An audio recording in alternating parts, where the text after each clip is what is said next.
Vamos entender como é que se faz para segurar, para se proteger, para fazer hedge com Maurício Bellinello e vai analisar, claro, o comportamento das commodities. Mercado de commodities no ar, Davi da Luz.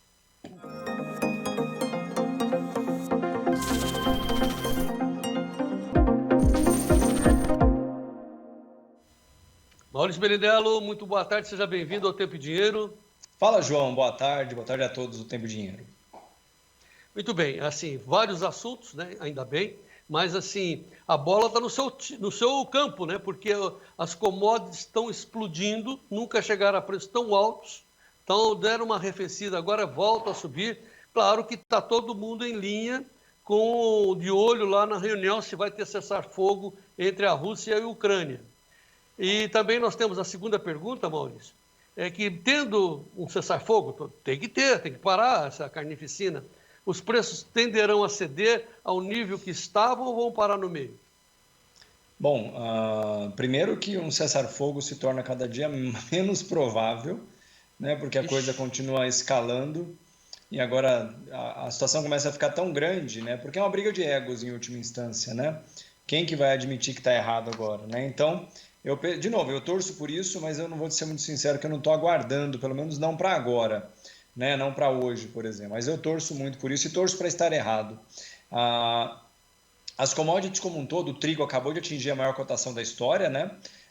Petróleo está na maior cotação desde a crise de 2008, quase, foi $140 na época, e outras commodities pressionando bastante também, né? Então agora, João, lembrando, o fato causador da grande alta é esse cenário conturbado. Esse cenário acabando, se esvaindo, né? O que se presume é que de verdade não vai parar no meio, volta para onde estava, pelo menos o que se espera. Ou melhor dizendo, porque não dá nem para dizer onde estava, porque eu não acho que o mundo voltará a ser como era, pelo menos nas relações internacionais de comércio e de política, para ser bem sincero. Prevejo alterações muito relevantes e provavelmente permanentes. Bom, daqui a pouco, como eu disse, daqui a pouco o Marcelo De Bacco vai falar sobre o trigo, porque, como você disse, o trigo está com alta de 7 pontos, está a 11,34, maiores preços de toda a história para o trigo. Então vamos deixar para o Marcelo De Bacco debulhar esse assunto. Eu quero de você 2 assuntos, né?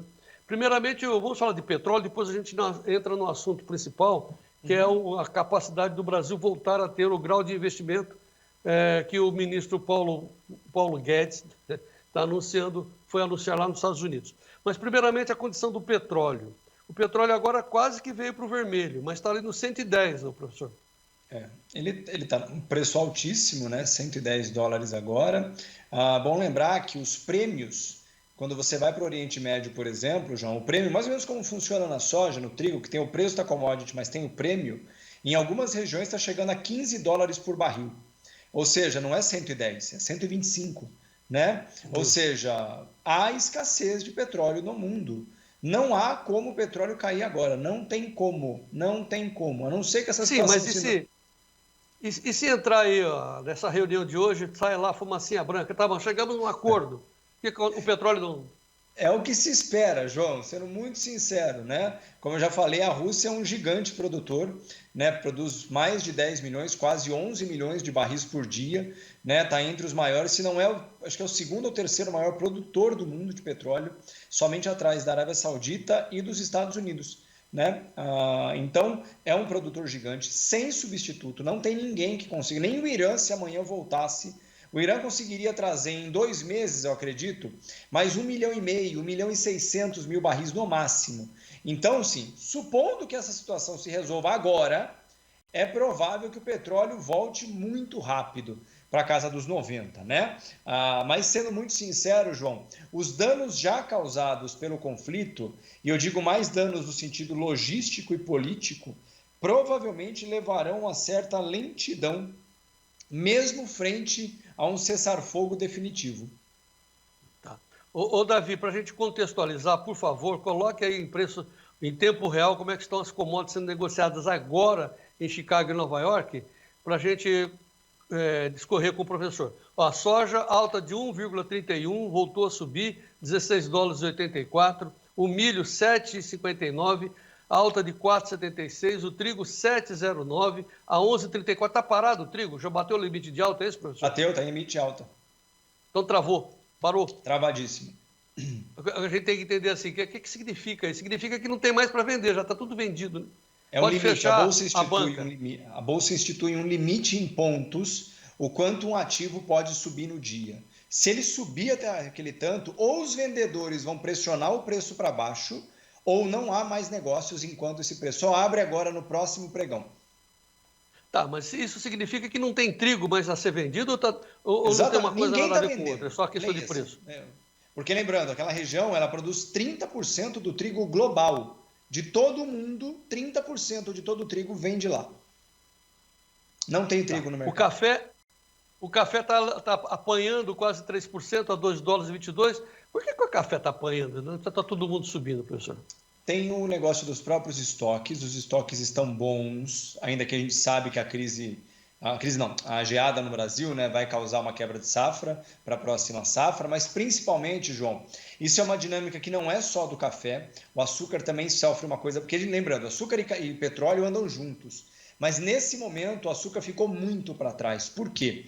O café e o açúcar são considerados o que a gente chama de softs. É uma classe de commodities que diz respeito a alto valor agregado. O que isso quer dizer?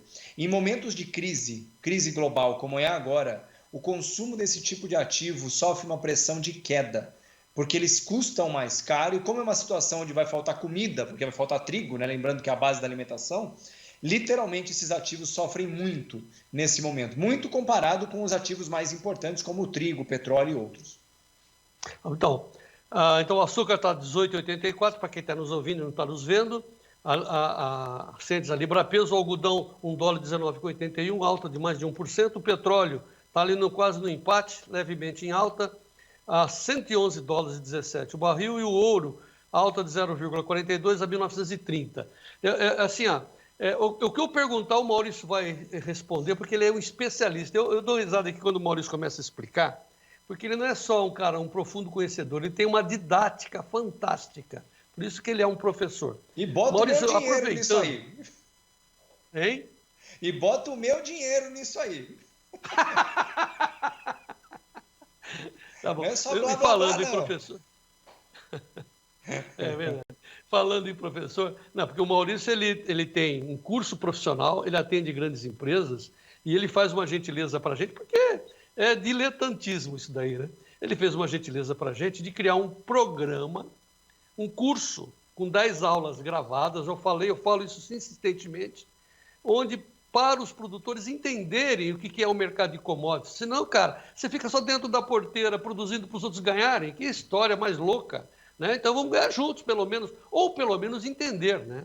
Então esse curso tem 10 aulas gravadas, básicas. O que é isso? O que é soft? O que é todo esse palavreado que o Maurício está dizendo? O que é isso?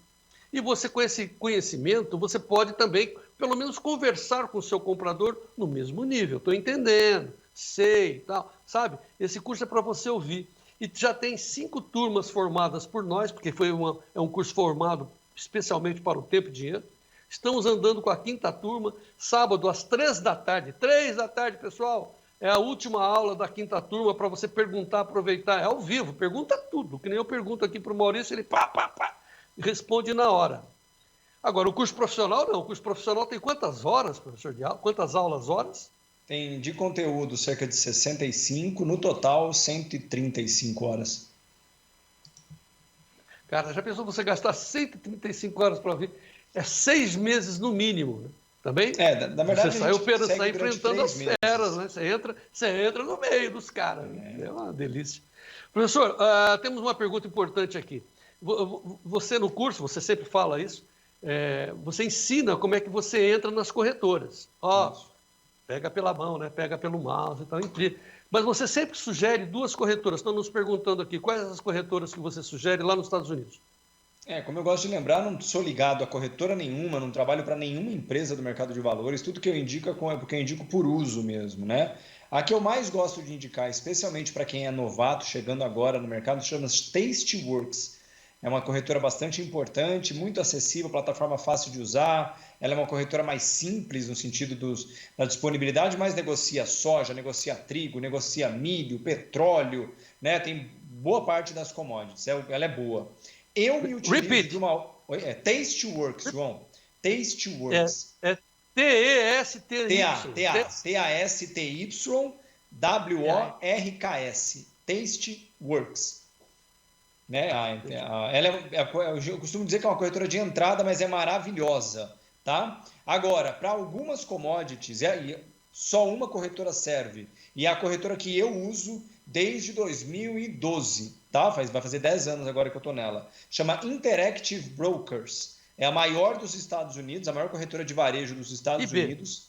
IB, conhecida como IB, exatamente. E essa corretora, por exemplo, João, ela é exclusiva no sentido de algumas commodities só vão conseguir negociar nela. Por exemplo, café, açúcar, né? Algumas commodities mais menores, que a gente chama, porque lembrando, o trigo, a soja, o milho são gigantes. O café, por mais que seja grande, é muito menor, né? Até por causa do valor agregado dele. Então, mas ele negocia tudo.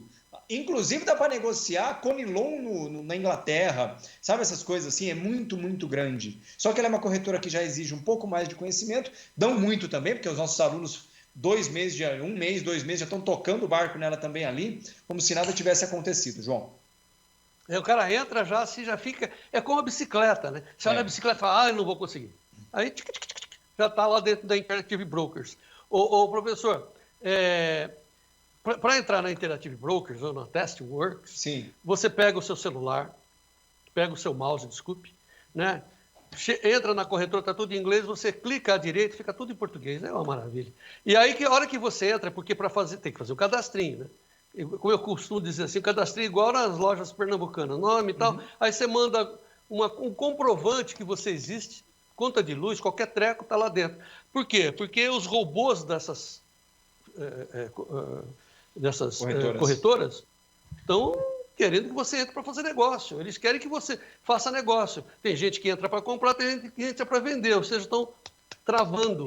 Não fiquem parados. O mundo todo... Dá uma ideia de número só para a gente, professor. Por exemplo, a soja hoje, como é que está? Quantos contratos já foram negociados? Você tem... qualquer pergunta, Maurício Krau. Quer ver? Hoje está um dia relativamente tranquilo, perto do que a gente viu nos últimos dias, mas ainda assim bem movimentado comparado ao que tínhamos antes. O contrato da soja maio, por exemplo, né, que é o contrato principal agora, que é o spot, o mais próximo do spot, ele está agora negociou até agora 6 bilhões de dólares, só o contrato de maio, só até agora, ainda vai mais 1h30 de pregão à frente. Né, o contrato do petróleo, por exemplo, que é a maior commodity do mundo, né, só o contrato abril, que é o contrato corrente agora, negociou até agora 53 bilhões de dólares. Isso vai dar perto de 280 bilhões de reais só agora, só o contrato de abril. Vamos voltar ao contrato maio da soja, 6 bi, só hoje? Bi. Só agora. Aí tem duas leituras, né? Tem duas leituras. A primeira leitura, você não acha que você comanda o mercado, né? Você é produzido soja, sei lá quantas sacas. 6 bi, né? De outro lado, não se assuste. O mundo todo está lá, mas todo mundo segue a mesma regra. E mais, você sabe mais do que eles, porque você tem a soja. Você sabe que a hora que a soja nasce é a hora que ela vai ser colhida. Você sabe. Então, é um componente muito importante para vocês. Agora, como disse o professor Maurício, você tem que saber entrar, saber se colocar, tem que conhecer, negão. Então, estude. Entre no nosso curso, põe o telefone, Davi, para você entrar na 6ª turma. Nós estamos sábado a gente encerra a última aula do Tira Dúvidas da 5ª turma e já estamos formando a 6ª turma, tem o telefone para você. Cara, não perca, né? 019 995 10 5580 é um WhatsApp, você fala, ó, quero participar do curso. Aí você tem que mandar um e-mail para a gente fazer a conexão, ok? Maurício, para encerrar, abrimos com uma notícia maravilhosa. Sim. O ministro Paulo Guedes está dizendo que nós estamos reconquistando o investment grade.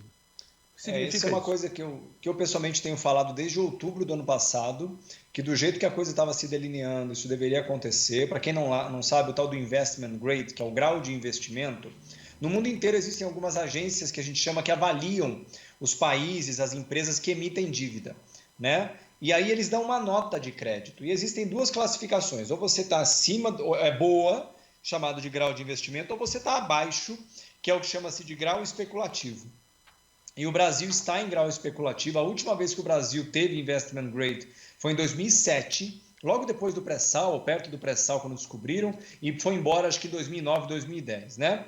O que isso muda, João? Provavelmente com a questão da Rússia agora e um pouco da Turquia. Lembrando, o mundo é dividido em dois universos, países considerados centrais e os periféricos. Centrais, Estados Unidos, Alemanha, Japão, né, os maiores. E os periféricos, os demais. E dentro dos periféricos existem os ativos chamados de emergentes, que são os países que estão entre os periféricos, mas no topo dos periféricos, antes de chegar no limite. E está Brasil, Rússia, Índia, China, né?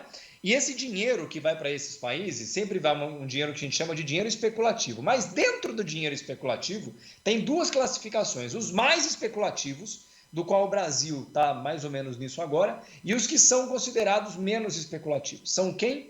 Países que têm o chamado grau de investimento. Tem uma questão de saúde da dívida muito boa. O que muda?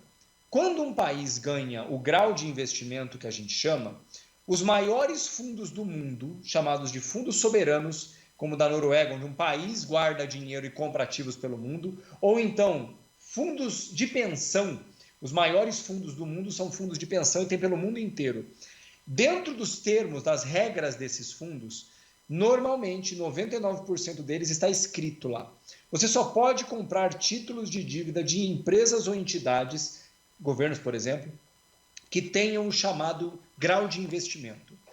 Portanto, o Brasil, na situação que está agora, somado ao que a Rússia está passando agora, que vai fazer toneladas de dinheiro sair da Rússia e precisar ir para outro lugar, é muito provável. Eu já achava isso em outubro, estou agora achando cada vez mais, e o Paulo Guedes falou isso hoje na Bloomberg, nos Estados Unidos, que deve vir uma melhora no rating brasileiro. O Brasil já está muito perto do grau de investimento na escala.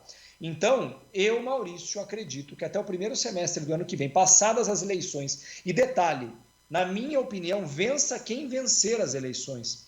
Porque nesse sentido, como os dois principais candidatos, cada um na sua legislatura, pelo menos do ponto de vista do mercado, foram muito aprovados por bancos e fundos e tudo mais, eu acredito e eu acho de verdade que o Brasil está pronto para viver, somado ao que acontece na Rússia, perto do que a gente chama de uma tempestade perfeita. Ou seja, tudo está se alinhando, pelo menos por enquanto, para corroborar uma tese de que deverá vir primeiro um grau de investimento e a partir disso volumes muito altos de dinheiro, acima daquilo que a gente já previa, João. Para ser muito sincero, hoje de manhã eu acordei, estava sonhando um sonho doce, João. E no meu sonho mais doce da minha vida, eu não estranharia o dólar vir a 4,30. Rapaz, fala assim não. Muita gente comprou a safra a 5,70, 5,80. Fala assim não. É isso. Como diz o outro, né? O mundo está se mexendo. Como eu falei, o que eu acho que está acontecendo na Rússia agora, João, e de novo, eu não estou falando sobre a guerra em si, eu estou falando sobre o que vem depois. Supondo que essa situação melhore agora, tudo se resolva, para a Rússia é um problema que vai levar muitos anos para ser resolvido. Uma questão de confiança a partir de agora. O que muitos fundos globais... Oi? Questão de fidúcia. Sim, totalmente. Questão de fidúcia, exatamente isso. Ou seja, muitos grandes bancos, grandes fundos, muitas regras, muitas legislações que permitiam que certos acordos fossem realizados com a Rússia provavelmente serão alterados. E isso provavelmente vai colocar a Rússia num ambiente muito inóspito do ponto de vista de dinheiro e de confiança, de fidúcia, por anos a fio. E nesse sentido, sabendo que Brasil e China, principalmente, os dois, são países que estão meio que na crista da onda da confiança do mercado, deverão sair por alto, porque a Índia também já tem, a ONU está pensando em impor novas sanções à Índia por causa de alinhamentos importantes com a Rússia. Então, se você me perguntar, tirando o caos e o terror da guerra, que eu não aprovo, não acho bonito, não acho que tem nada a ser celebrado, mas além disso, independente se isso vai acabar amanhã ou daqui 6 meses, eu torço para que seja ainda hoje, o Brasil tem grande chance de ser um dos maiores lucradores em todos os sentidos. Confiança, lucro de dinheiro, volumes entrando e principalmente no mercado global nos próximos, eu acho, 3 a 5 anos, João. Que show, hein, professor Maurício? A gente Obrigado não dá pela sua ponto sem participação. nó, você sabe, né? Obrigado pela sua existência. Vamos em frente, Maurício Bellinello. Amanhã tem Um grande mais. abraço a todos. E ó, só para aproveitar, já que eu tô aqui mesmo, você que quer ouvir um pouquinho mais, amanhã no Boteco do Mal, só adiantando, eu vou fazer uma complementação da análise da Ucrânia, olhando para o mercado de valores e o que é que eu acho que já mudou e que vai mudar ainda mais no mundo como um todo a partir de amanhã, a partir do fim dessa situação. Amanhã, 9h30 da noite, no meu Boteco. Só ir lá no meu Instagram, @Maurício Bellinello. Não me segue ainda? Segue lá. É de grátis e de graça, João. Boteco do Mal, amanhã, 9h30 da noite, imperdível. Até amanhã, garotinho. Vamos em frente. Grande abraço, João.